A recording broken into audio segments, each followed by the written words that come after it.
I'm getting elder, so, I need to take up the responsibilities of my father. So, till now, Krishna was taking the calves for grazing. So he says, now I want to take the cows because I'm getting elder. So the mother is like, no, you're not elder yet. You're very young, and these cows have big horns, and these cows sometimes they just go away deep inside the forest, and I can't send you. It's not very safe. So then Krishna has a tough argument with mother, and he's like, no, look, I am the one and the only son of of Nanda Maharaj, the king of Raja, and as a obedient, sincere, faithful son, I want to take up the responsibilities of my father as soon as possible, and I want to relieve him. So kindly allow me, I will take the cows henceforth for grazing.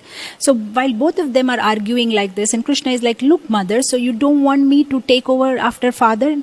And she says, yeah, but, and then she doesn't know what excuses to make. So she's like, yeah, but you see, when the father's business is taken over by the son, you just don't do it overnight. You have to have a proper muhurta, auspicious timings you do that. So while they're speaking like this, by Krishna's divine arrangement, Garga Muni walks in. And then as soon as Garga Muni walks in, Krishna is so happy. And it's like, look, mother, you can ask him for an auspicious time. So then, Garga Muni, he wants to please the Lord. So he immediately looks here and there, and he's like, okay, tomorrow morning seems to be very auspicious time for Krishna to take over. And Krishna is like, look, I told you, so let me go from tomorrow morning. And then mother is finally convinced, and she says, that's all right, but at least let me stitch a nice footwear for you, because there will be lots of thorns in the forest. And Krishna is like, no, mother, you're getting it all wrong. We are the servants of the cows. Cows are the masters, and if the masters don't have the footwear, how can I have a footwear? So do one thing. If you want me to wear the footwear, then make sure you have footwear for all the cows. Now the cows are 9 lakhs, and then they have 4 legs. So 9 fours are 36 lakhs. So Yashoda Mata is like, I can't. And then he's like, okay, if you can't, then even I'm not wearing them. So while this conversation is going on, the cows in the Goshala of Nanda Maharaj, they're hearing this, they're looking through and they're hearing this from the windows. And when they hear that, they cry, Krishna loves us so much. So what they do is, in the middle of the night, they just go all over, right from Nanda Maharaj's house to the places where they graze. They just go and stamp and stamp and stamp and make sure that they make the sand very, very soft, so that next day morning when Krishna goes with them, nothing should hurt Krishna.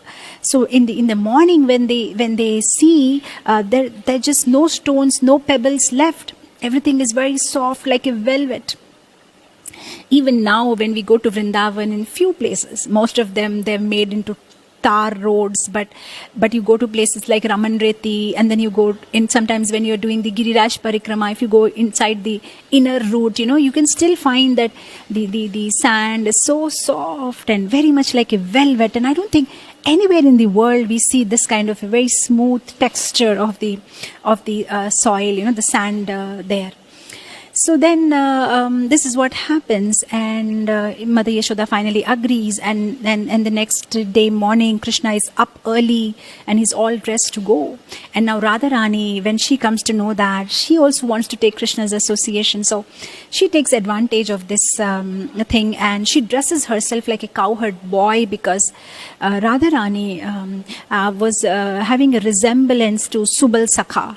So then she dresses like Subal Sakha, and she wears the dhoti and kurta, and then she joins Krishna with her friends as he goes for grazing the cows for the very first time. So this particular Leela happens in the month of Kartik, that is the Gopashtami. So even now in temples around the world, in ISKCON and in Vrindavan, you will see on Gopashtami day, they dress Radharani like a boy with a dhoti, and then you can also see the lotus feet of Radharani, which are otherwise not visible. So this Leela happened. Krishna, Krishna, Krishna.